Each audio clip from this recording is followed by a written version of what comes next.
संख्या पद्धति में सबसे पहले हम लोग जानेंगे प्राकृत संख्या। फर्स्ट में प्राकृत संख्या किसे कहते हैं? प्राकृत संख्या जिसको हम लोग इंग्लिश में नेचुरल नंबर भी कहते हैं। NATURALNUMBER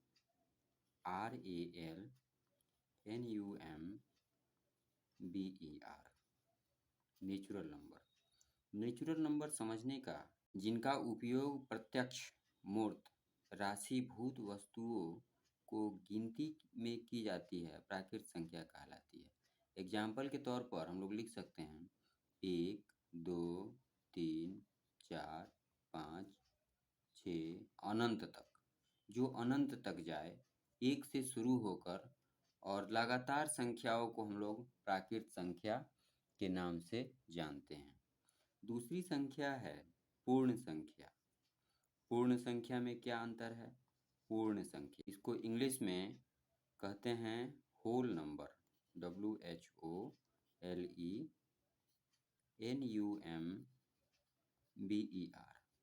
whole number.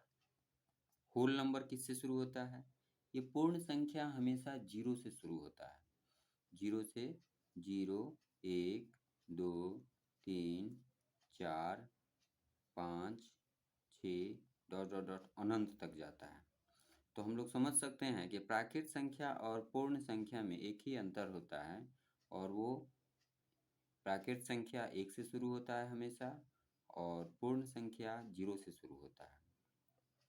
अब आता है पूर्णांक।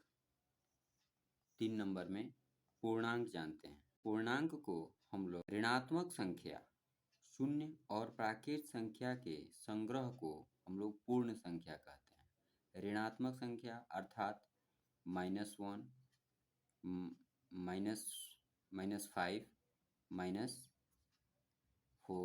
-3, -2, -1, 0, 1, 2, 3, 4, 5 dash dash dash dash dash dash, इधर से भी अनंत और इधर से भी अनंत।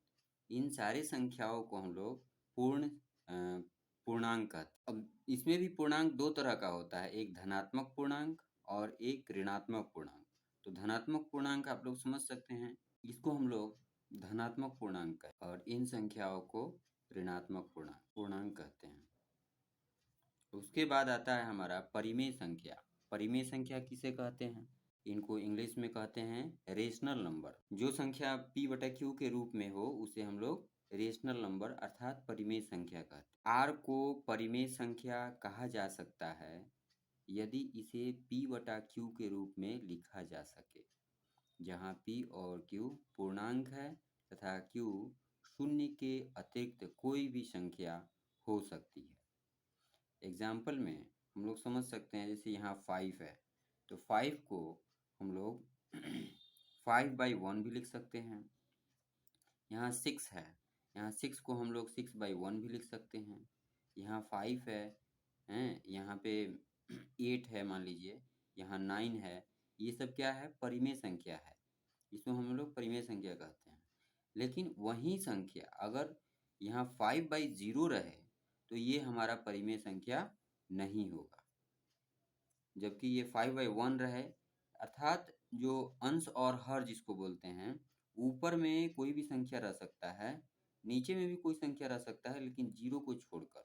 अगर 0 है तो वो परिमेय संख्या नहीं हो सकता है। चलिए अब दूसरा देखते हैं, तुल्य परिमेय संख्या। तुल्य परिमेय संख्या किसे कहते हैं? इंग्लिश में बोलते हैं इक्वावेलेंट रेशनल नंबर। हम जानते हैं कि परिमेय संख्या को p/q में अद्वितीय निरूपण नहीं किया जा सकता, अर्थात p और q पूर्णांक है और q नॉट इक्वल टू 0 अर्थात 1/2, 2/3 इक्वावेलेंट अर्थात समतुल्य। तुल्य परिमेय संख्या उसे कहते हैं। जैसे मान लीजिए यहाँ पे 2/4 है, इसको हम लोग कटाएंगे 2 दूना 2 एकम 2 और 2 दूना 4, तो 1/2 लिख सकते हैं। इसी तरह से अगर हमारे पास यहाँ 4/8 है, तो ये 1/2 का ही समतुल्य है 2/4, 4/8, 8/4, ये 8/16 ये सब जो है, ये जो है तुल्य परिमेय संख्या के रूप में आता है। परिमेय संख्या का मानक दो परिमेय संख्याओं के बीच परिमेय संख्या, अपरिमेय संख्या। ये क्या होता है? जिसको हम लोग p/q के रूप में नहीं लिख सकते, उसे हम लोग अपरिमेय संख्या कहते हैं। साधारण तौर पर संख्या s को अपरिमेय संख्या कहा जा सकता है यदि इसे p/q के रूप में न लिखा जा सकता हो। p/q के रूप में जैसे में हम लोग √2 देखते हैं। √2 को हम लोग p/q के रूप में नहीं लिख सकते हैं। √3 है, √3 को हम लोग p/q के रूप में नहीं लिख सकते हैं। √5 को p/q के रूप में नहीं लिख सकते हैं। इसी तरह से बहुत सारे ऐसे संख्याएं होती हैं जिन्हें हम लोग अपरिमेय संख्या कहते हैं। 6 नंबर में वास्तविक संख्या। वास्तविक संख्या को हम लोग इंग्लिश में रियल नंबर बोलते हैं। रियल नंबर एक साथ ली गई सभी परिमेय और अपरिमेय संख्या का संग्रह से जो संख्याओं का समूह प्राप्त होता है उसे वास्तविक संख्या कहते हैं। जैसे हम लोग शुरू में देखे हुए थे पूर्णांक। पूर्णांक की भांति ही वास्तविक संख्याएं होती हैं। इसमें ऋणात्मक भी परिमेय भी होता है और अपरिमेय भी होता है। परिमेय संख्या और अपरिमेय संख्या जैसे 1, 2, 3, 4, 5 ये सब परिमेय संख्याएं हो जाएंगे। 5/2, 6/7 ये सब परिमेय संख्या होंगे। लेकिन इसी में अपरिमेय संख्या भी हो सकते हैं। √2, √3, √5 dash dash dash dash dash dash. तो ये परिमेय संख्या हो गया और ये अपरिमेय संख्या हो गया। इन दोनों का संग्रह जहाँ एक आता है संख्या रेखा पर परिमेय संख्या का निरूपण। संख्या रेखा पर परिमेय संख्या का निरूपण हम लोग आगे चल के पढ़ेंगे। वास्तविक संख्या और उनके दशमलव प्रसार भी हम लोग पढ़ेंगे। परिमेय संख्या का दशमलव प्रसार भी पढ़ेंगे और अपरिमेय संख्या का दशमलव प्रसार भी पढ़ेंगे। संख्या रेखा पर वास्तविक संख्याओं का निरूपण भी पढ़ेंगे। वास्तविक संख्याओं पर अब आता है 7 में करणीय चिन्ह। करणीय चिन्ह को हम लोग इंग्लिश में RADICAL radial sign SIGN sign, radial sign भी कहते हैं। अब ये क्या होता है करणीय चिन्ह? मान लीजिए कि ए जो है बड़ा है, ए बड़ा है 0 से, एक वास्तविक संख्या है, तब रूट अंडर ए को अगर हम लोग बी मान लें तथा B square is equal to A और बी बड़ा है 0 से, तो ये जो संख्या होंगी इस तरह से ये करणीय चिन्ह को हम लोग इस तरह से चिन्हित करते हैं। ये हमारा करणीय चिन्ह का साइन है। रूट में ये करणीय चिन्ह, जैसे मान लीजिए इसके अंदर में 2 है तो √2 इसको जो पढ़ते हैं, ये जो हमारा है इसको हम लोग करणीय चिन्ह बोलते हैं। ये हमारा करणीय चिन्ह। कुछ महत्वपूर्ण सर्व समीकाएं हैं जिसको हम लोग जानेंगे। रूट अंडर a b दिया हुआ है तो हम लोग इसको ऐसे भी लिख सकते हैं, √a इंटू √b लिख सकते हैं। 1 नंबर इसको माने। 2 नंबर में मान लीजिए यहाँ पे रूट अंडर a/2 दिया हुआ है, a/b दिया है, तो इसको हम लोग रूट अंडर a/√b भी लिख सकते हैं। आगे चल के हम लोगों को इस पर क्वेश्चन मिलेगा, उसे सोल्व करना है। 3 नंबर में